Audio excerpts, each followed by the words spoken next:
Thank you, Cherise. Our time now in Manila is exactly 12 noon, and I'm speaking from the video conferencing room of the UP Manila, Patis Para Street, Ermita, Manila. Welcome to all participants. We have 32 logged in to the GoWebinar website.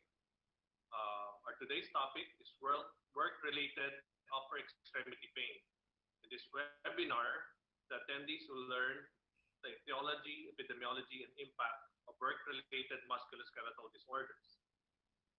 We will detail the clinical presentation on some of the most common work-related pain disorders involving the upper extremity and the neck. We will also discuss the current rehabilitation strategies for these common work-related pain disorders, and finally provide various medical management options such as oral medications and injection procedures for work-related musculoskeletal disorders.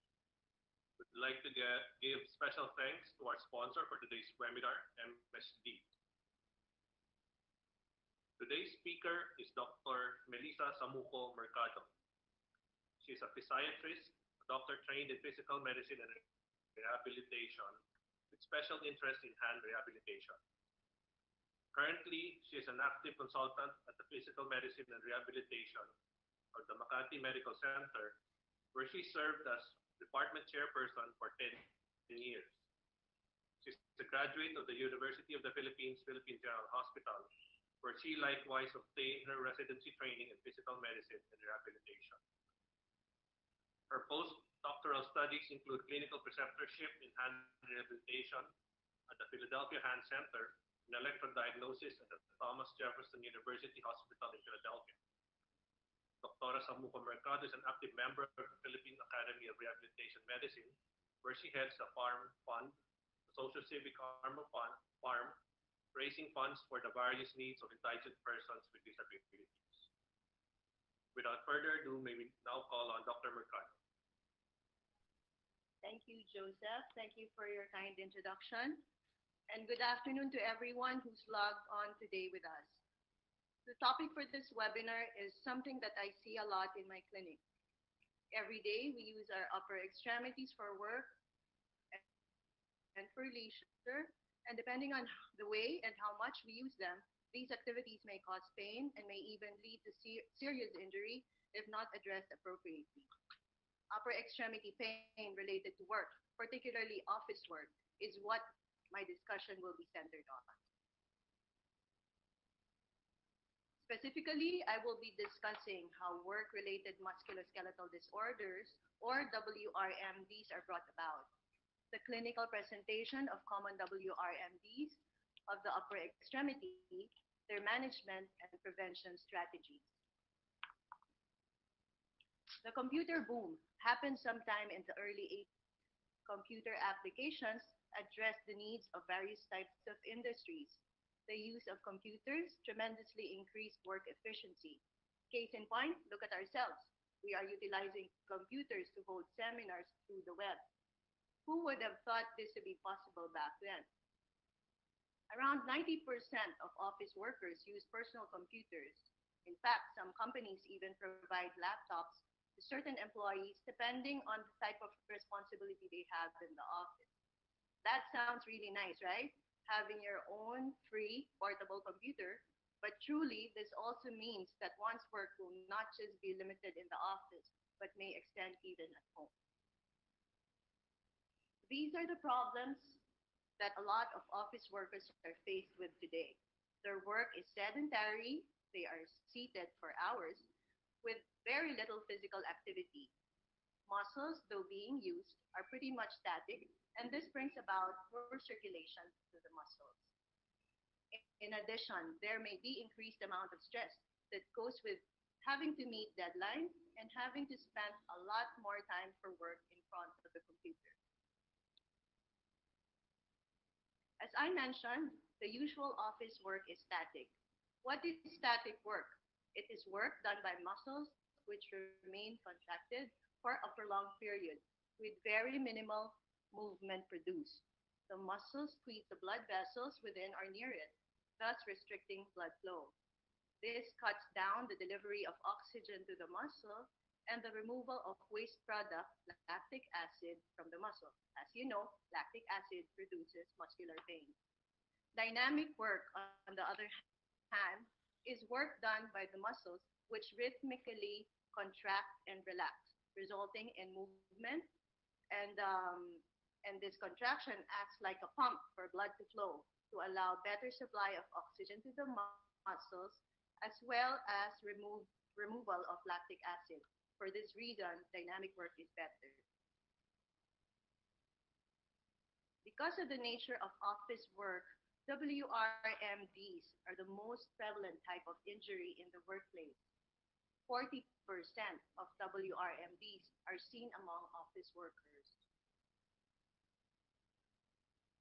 They make up 33% of illness, which cause absenteeism, causing a median of 10 days away from work compared to other illnesses. They are also the culprit for another problem known as presentism, which is when employees show up for work but perform at less than full capacity because of an injury or an illness.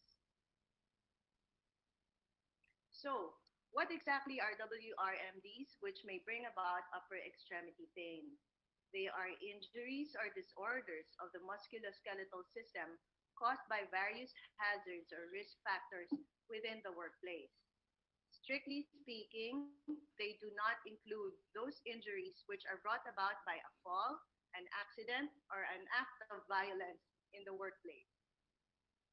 As we know, the musculoskeletal system includes muscles, tendons, tendon sheets, nerves, blood vessels, bursae, joints, and ligaments.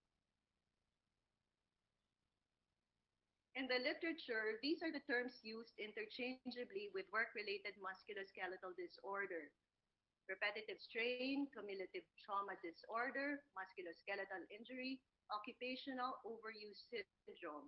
All of them mean the same thing. A patient with WRMD commonly complains of pain with movement or even at rest, in combination with any of these other symptoms like swelling, tenderness, joint stiffness, tingling or numbness, cramping or burning sensation, and sometimes even weakness of the muscle. WRMDs can be classified as to the stage of the disorder based on when fatigue or discomfort is felt, its effect on sleep, and work performance. So this slide here shows us that in the early stage, fatigue and discomfort of a body part may occur during work, but disappears at the end of the day or with rest and during off days. The discomfort does not disturb sleep, nor does it reduce the work performance of the worker. In the intermediate stage, however, pain and fatigue occur early in the work shift and persist even at night. Thus, it may disturb sleep and may reduce the capacity of repetitive work the following day. In the late stage, weakness may accompany pain and fatigue, and all these may persist at rest. There could be inability to sleep and thus inability to perform light duties at work. What are the risk factors and hazards? Many WRMD hazards come from the job itself or the way the tasks are done by the worker. These three hazards have been proven to be the main one. For most joints, good posture is in neutral position. Neutral means that the joint position is near the middle of the full range of motion. If one maintains a body part in a position for a prolonged period of time, especially if it is in an awkward position, it could cause muscle fatigue and discomfort. In the top illustration, as shown, you will note that the wrists are ulnarly deviated, and on the bottom, you will note that the wrists are extended. If extreme positions are held, especially for long periods of time, this can cause compression and or stretching of various soft tissues such as nerves, ligaments, tendons, and blood vessels. This in turn may cause painful paresthesias or tingling, and ischemia even in extreme cases. The illustration here shows the wrist being hyperflexed, which compresses the volar aspect of the wrist where the median nerve and flexor tendons are located. In this same position, the extensor tendons and ligaments at the dorsal aspect of the wrist are being overstretched. Repetition is another factor which increases the risk of developing WRMDs. The same muscles, tendons, joints are used repeatedly with few rests in between. Highly repetitive tasks can cause fatigue. This can cause pain even if the force exerted is low or even if the joint postures are ideal. Just imagine when you go to the supermarket, this cashier in front of you who uses the same muscle groups each time to push, carry, and scan every grocery item. The risk is even more increased the faster the task is done, with a higher force against which muscles have to exert, especially if done in awkward postures. Doing the task for a prolonged period without a rest period is even worse. Repetition may create microtrauma and inflammation to tendons and ligaments, as well as degradation of cartilage and synovium in the joint. This interesting table shows that the bigger the joint, the lower the threshold for injury, meaning one needs less number of repetitions in bigger joints to bring about injury and therefore upper extremity pain. For example, the shoulder's threshold for injury is a minimum of 2.5 reps per minute, whereas the finger could withstand 200 reps per minute. Force is the third factor and is the amount of effort exerted by the muscles. In general, for the upper extremity, 4 kilograms is significant and may lead to increases in fatigue, intramuscular pressure, and microtrauma. Force, in combination with increased repetition, increased duration of the task, and awkward posture when doing the task, will definitely increase the risk for WRMDs. These conditions are the most common WRMDs, which present with upper extremity pain. On the succeeding slides, I will discuss the salient points, how to diagnose each, and manage them. Carpal tunnel syndrome is caused by pressure on the median nerve as it crosses the level of the wrist, brought about by either swelling of the tendons or any tissue within the carpal tunnel or fluid retention, which places pressure on the median nerve. It is characterized most commonly by tingling and or numbness of the radial 3.5 digits, as the illustration shows.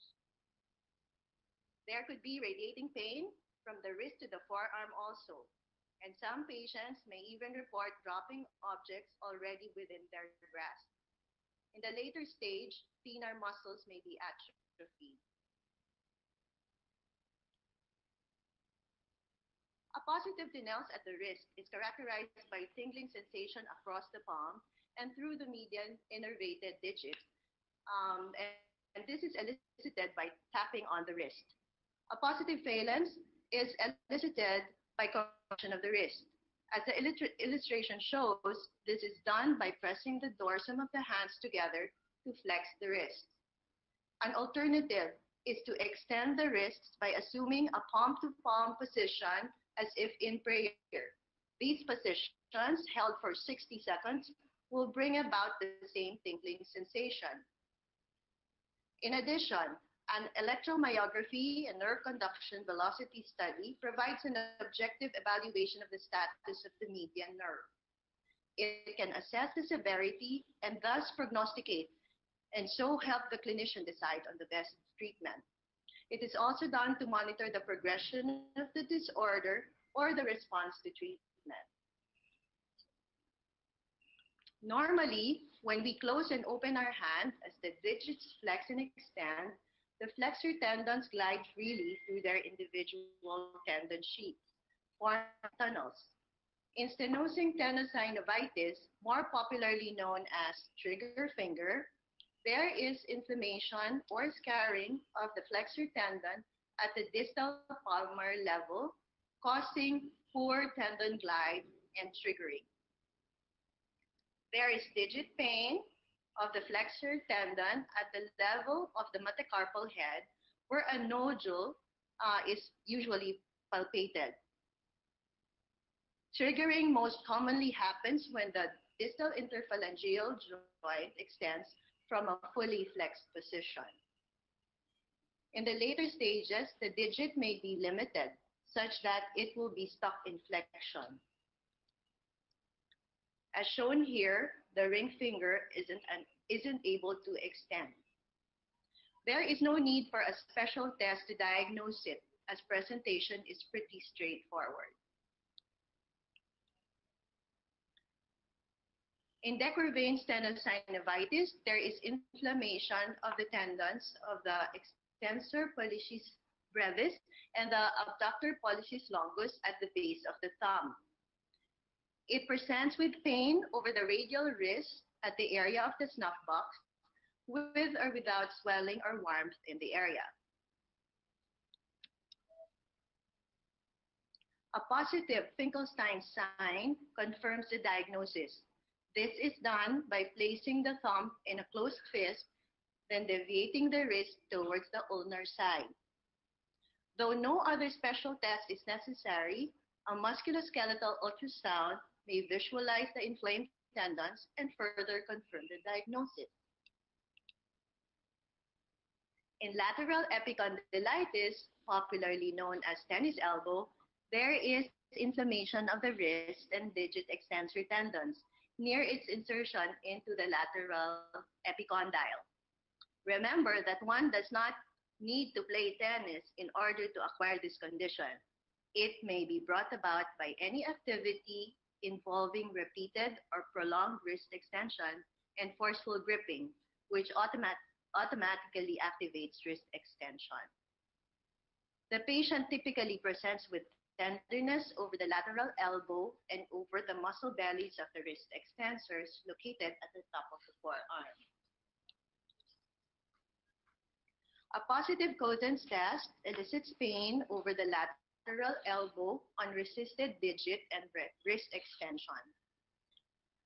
There is no special diagnostic test necessary, though a musculoskeletal ultrasound may visualize the inflamed tendons and further confirm the diagnosis. It may also reveal micro tears.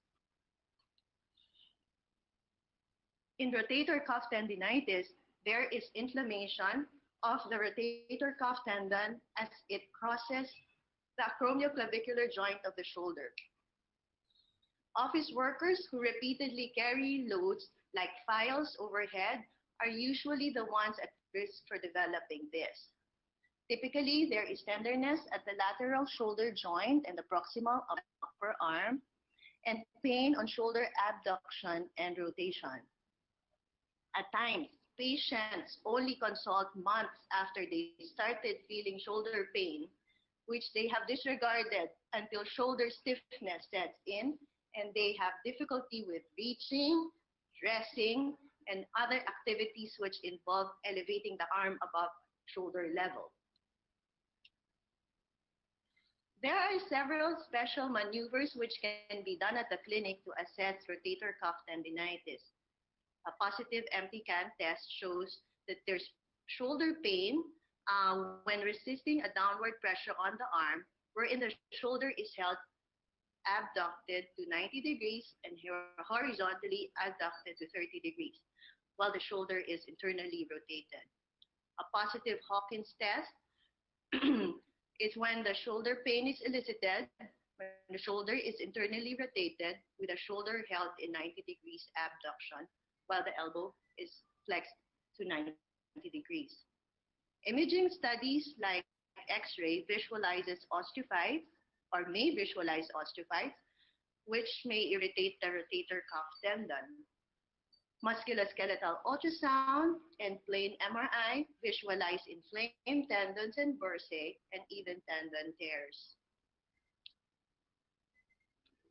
Pain around the scapular area is quite common. Spasm and taut bands over and around the area cause tightness and fatigue-like pain at the base of the neck, extending to the side, to the top of the shoulder, and down in between the shoulder blades. Upon evaluation, tight bands of muscles or nodules, also known as trigger points, may be palpated. And stretching the neck and trapezius muscles produces pain and more spasm. A cervical spine X-ray may show abnormalities such as straightened cervical alignment due to muscle spasm, also osteophytes in patients with concomitant degenerative arthritis or spondylosis. An EMG NCV study, as well as a plain MRI, could be done, especially if cervical radiculopathy is highly suspected. Here are some illustrations showing hazards associated with office work. Try to identify what possible type of WRMD the patient is at risk for. There are several there, and the dashed lines are a giveaway. So, first, the upper back is rounded as the neck is anteriorly flexed. This may bring about upper trapezius and periscapular pain. Second, the wrist, if you notice, the wrist is in an extended position, and this may cause strain of the wrist extensors, and later on may bring about a third problem, lateral epicondylitis. A fourth problem is carpal tunnel syndrome, as the median nerve may be stretched and compressed if the digit flexors become inflamed from overworking or overstretching them.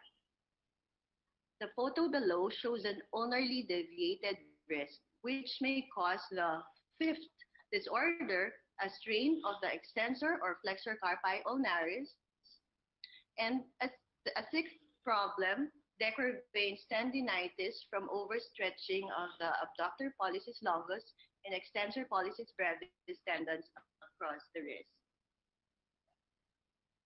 Did you get that? So when these patients come to you with upper extremity pain, after doing a good history and PE and making a diagnosis, what can be done? Rehabilitation offers several management strategies for these WRMDs: physical therapy, occupational therapy, and we can also prescribe medications, do injections. And a very important aspect of rehabilitation is work ergonomics. In physical therapy, several physical modalities may help ease the pain and decrease inflammation. We can apply either cold or heat, both superficial and deep, and also employ electrotherapy. Exercises are a big part of physical therapy. Range of motion and stretching exercises maintain or regain lost range of motion, and resistive exercises strengthen and condition the muscles. You may ask, why do cardio or aerobic exercises when the problem is in the upper extremity? Aside from a general sense of well-being, aerobic exercises improve delivery of oxygen to the muscles, making the muscles healthier and less at risk for muscle strain. Massage, of course, we all know that, relieves tension and relaxes tight, achy muscles. Splints may be fabricated by the occupational therapist, or you can buy them ready-made. There's not one generic splint for all types of problems. You should remember that. What they do is they locally rest specific joints and tendons in a neutral position while allowing use of the hand for work. Taping also gives some support to the muscles and tendons with less restriction of movement. Through various hand activities and work stimulation, OTs train the patients how to perform their work efficiently while observing proper postures and protecting the joints. To facilitate decrease in inflammation, we also give pain medications. There are a lot of different pain medications in the market today. They all potentially provide pain relief and have an anti-inflammatory effect, except paracetamol and tramadol. NSAIDs provide anti-inflammation, but usually would need multiple intake per day. They also have a propensity to cause gastric irritation. Eterocoxib and other COX-2 inhibitors have the advantage of less gastric irritation and better patient compliance because of its once-a-day dosing. Oral steroids given in acute conditions provide pain relief and anti-inflammation, but may cause even more gastric irritation than regular NSAID. Depending on the patient's presentation and needs, we may perform injection procedures with or without ultrasound guidance. Steroid injection may be done for inflammatory conditions, shown here, done for trigger finger, tennis elbow, Decker veins, and rotator cuff tendinitis. Botulinum toxin injections and dry needling for trigger points at the periscapular area can be performed as well. One should be trained to be able to perform these procedures. Although the human body can do a lot of amazing work, as we all know, it is also limited as to what it can do. Work is an essential part of our lives, and that is why it is important to consider one's physical and mental capabilities in relation to work, as well as the equipment he or she uses and the setup as a whole. Work ergonomics is part of rehabilitation, which aims to prevent WRMDs. What we do is we interview and we do on-site workplace assessments to come up with the necessary recommendations, and more importantly, to educate the workers on the effect of the environment, the task at hand, and the tools used, with the goal of working efficiently while maintaining comfort and health. The benefits of work ergonomics are multiple: physical and psychological for the workers, and economic for the employers. Before I end, pause and observe yourselves. How are you seated? Are you sitting on a good chair? Are you leaning on your backrest with your neck and back relaxed?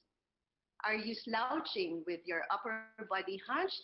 Is your computer monitor eye level, or do you need to strain your neck to look at the screen? When you work on a report or go on social media for hours, do you break in between hours to stretch?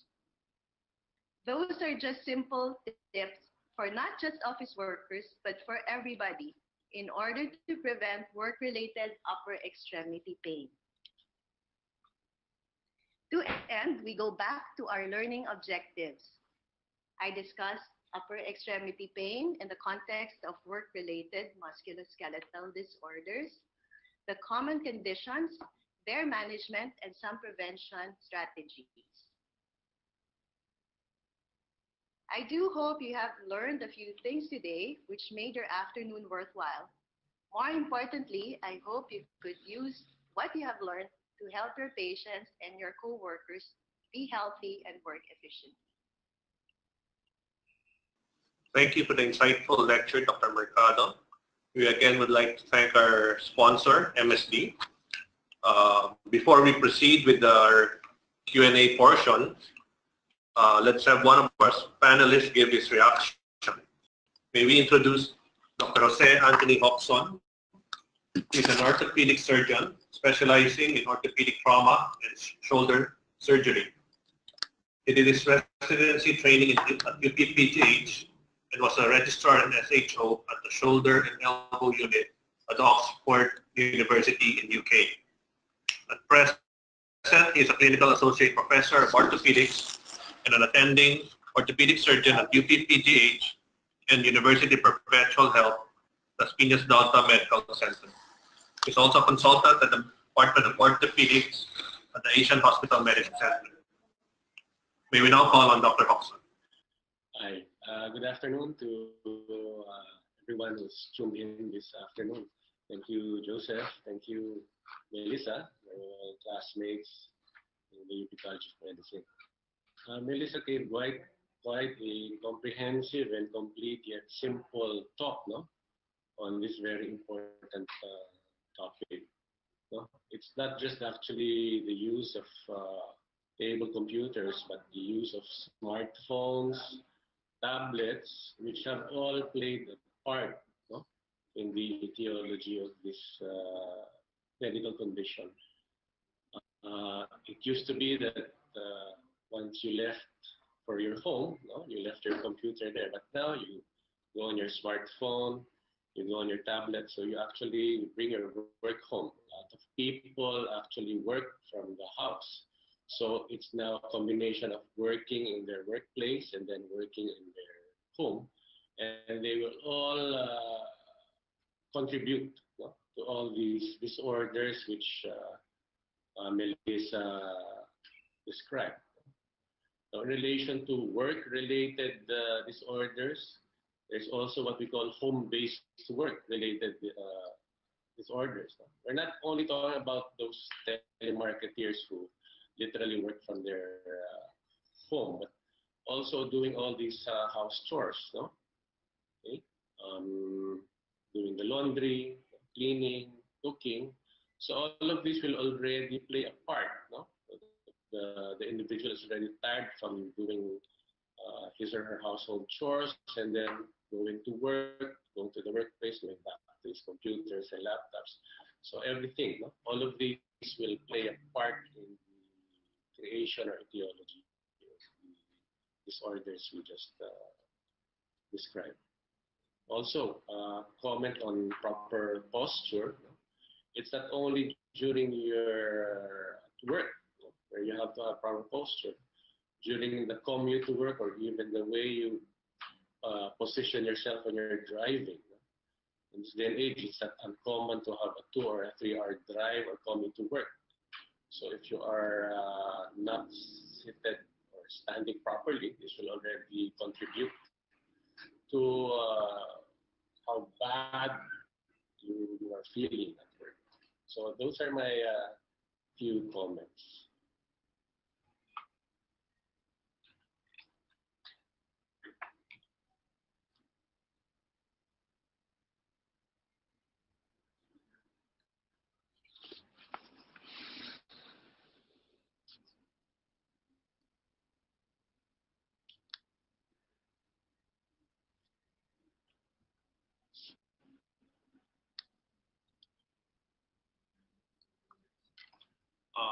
We will now proceed with the question and answer portion.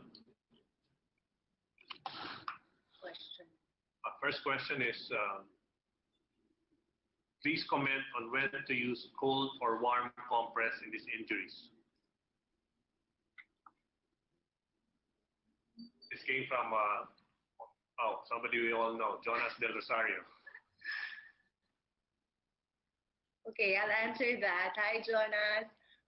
Thanks for joining us today.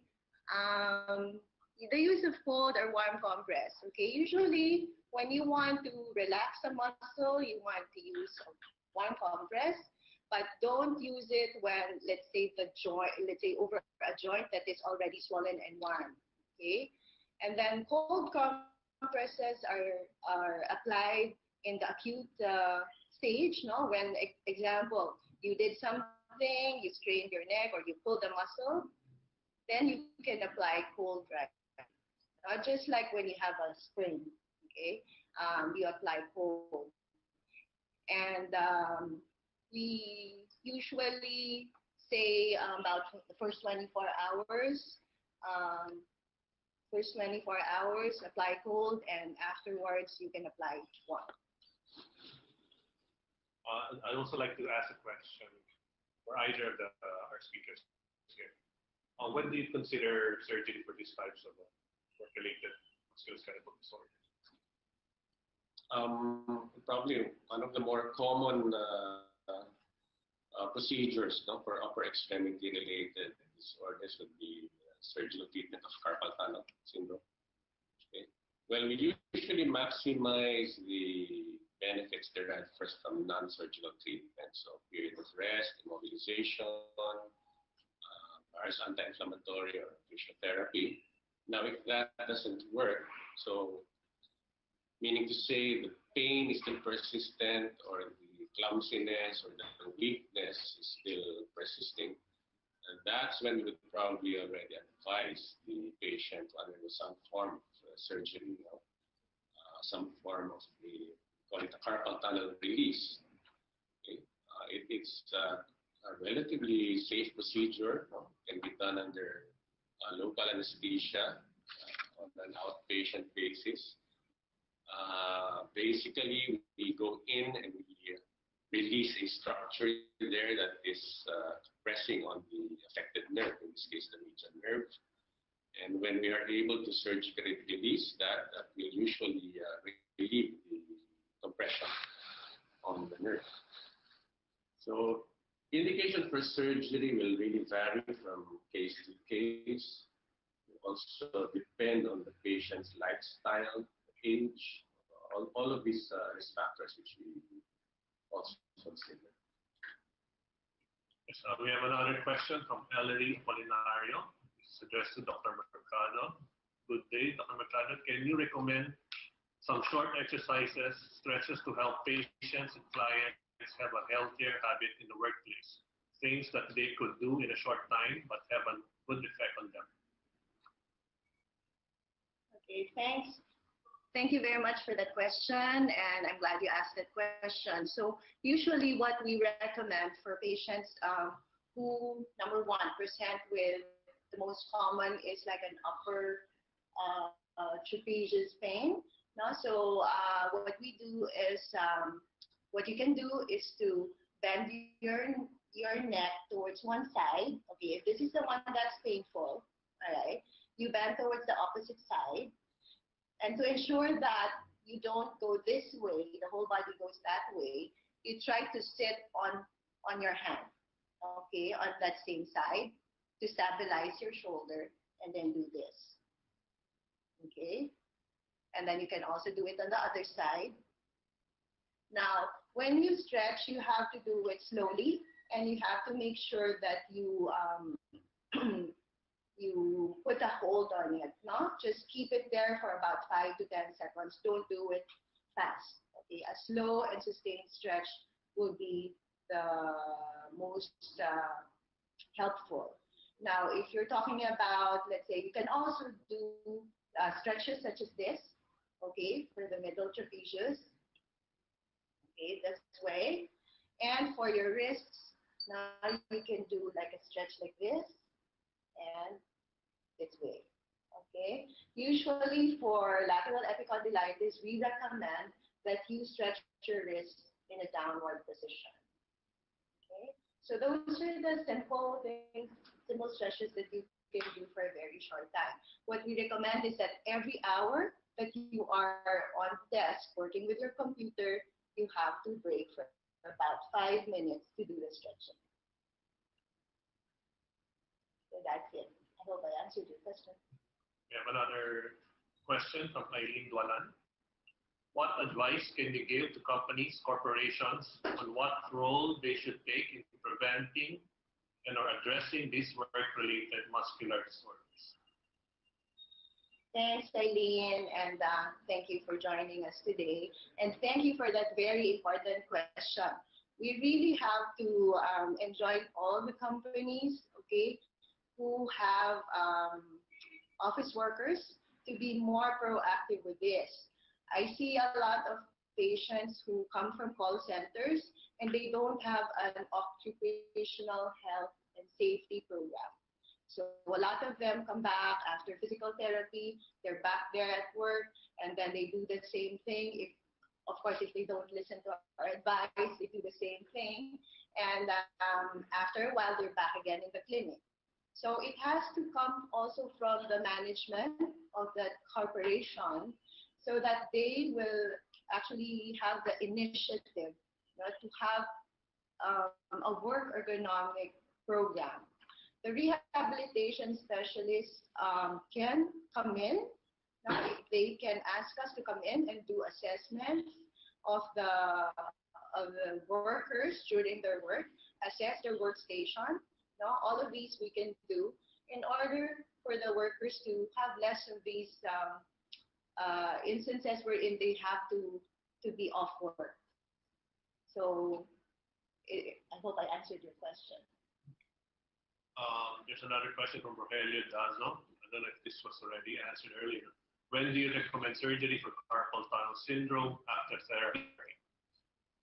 Yeah, as I mentioned earlier, once you feel that you have maximized the benefits from conservative treatment, this will involve splinting, use of a variety of anti-inflammatories or a period of physiotherapy, and yet the patient does not seem to be responding to the treatment, meaning to say the pain, the numbness is still persistent, there's already clumsiness, and then on physical examination, we sometimes see that the muscles which move the thumb area seem to be atrophied. This would already be an indication for advising the patient to undergo a surgical procedure.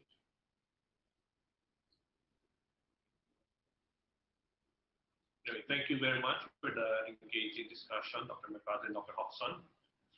As a summary for this webinar, we learned the different causes of work-related musculoskeletal disorders, and usually it's related to our use of computers, or sometimes being sedentary or having static work. The usual symptoms or findings that a patient presents include pain, there's some swelling or tenderness in certain areas in the upper extremity, and sometimes even weakness. Okay. There are several risk factors, and these include awkward positions, not just of your upper extremity, but also of our neck, repetitive motions, and the force applied to our extremities. Okay. We discussed the more common work-related musculoskeletal disorders, and these include the carpal tunnel syndrome, trigger finger, decurving, and even tennis elbow. And we also discussed the different treatment modalities that we can do, from rehabilitation medicine, which includes physical therapy, occupational therapy, medications, oral injections, and doing changes, performing changes in our workplace. And we also discuss the role of surgery in these types of treatments. Oh, there's another question. How long can we allow our worker on splints? And number two, can you comment on the supplement like chondroitin and glucosamine? Okay, about the question on the splint, whenever they are using their hand, then let's say for carpal tunnel syndrome or decurving, other special specific splints that we make them use, whenever they are using their hands for work or for any activity, they have to wear that. So there's no limit. It's when they're using their hand that you have to protect the joints, no, from getting overused. And did you want to comment on that? Chondroitin and... What, can you comment on supplements such as chondroitin and glucosamine? Yeah, chondroitin and glucosamine are compounds which are naturally occurring in the joints. Theoretically, the use of these derivatives, either taken orally or used in a variety of injections, is meant to improve cartilage nutrition, and in some cases have also shown to reduce pain. But as far as the literature is concerned, as far as the evidence, we're still a little bit on the fence here with regards to its actual benefits, whether it be taken orally or through injections. Actually, when you look at the label, it says no therapeutic limits. Yes, correct. Or some would even indicate dietary supplement. Yes. It's not bad to take them. No, Yeah, it's not no. bad to take them. So for some, it may work, but Yeah. if it doesn't work, don't blame the medicine. It might not really be working for you. Thank you very much to our speaker, Dr. Mercado, and our reactor, Dr. Hodgson. After this session, an email containing a survey link will be sent to you. After answering the survey, your certificates will be also sent by your email. Please answer the survey so we can assess our webinar and address more of your preferences and give you materials from this session. Thank you very much for joining us. Hope to see you again in our upcoming webinars in April. For the first week of April, we have our next webinar entitled Hepatitis C, which will be given by Dr. Franco Felizarta on April 6th, also on Wednesday, 12 noon to 1 p.m. Manila time. Please invite your colleagues to join this continuing monthly CME webinar series. All webinar schedules and resources will be posted at www.upm.edu.ph/upwebinars. Again, we'd like to thank our sponsor for today, MSD, and on behalf of the UPCM Class 1991 and the UP Medical Alumni Society, we'd also like to thank our collaborator units, UP Manila Information Management Service, National Telehealth Center, UP College of Medicine Institute and Medical Informatics Unit, DOST, ASTI, and Ms. Charisse Orhalo, our host. Dr. Joseph Lai, Isa Samuco Mercado, and Jose Anthony Hodgson, and the UP Med webinar team closing this session. We hope you have learned a lot from today's seminar. Join us again on April 6th and have a great weekend.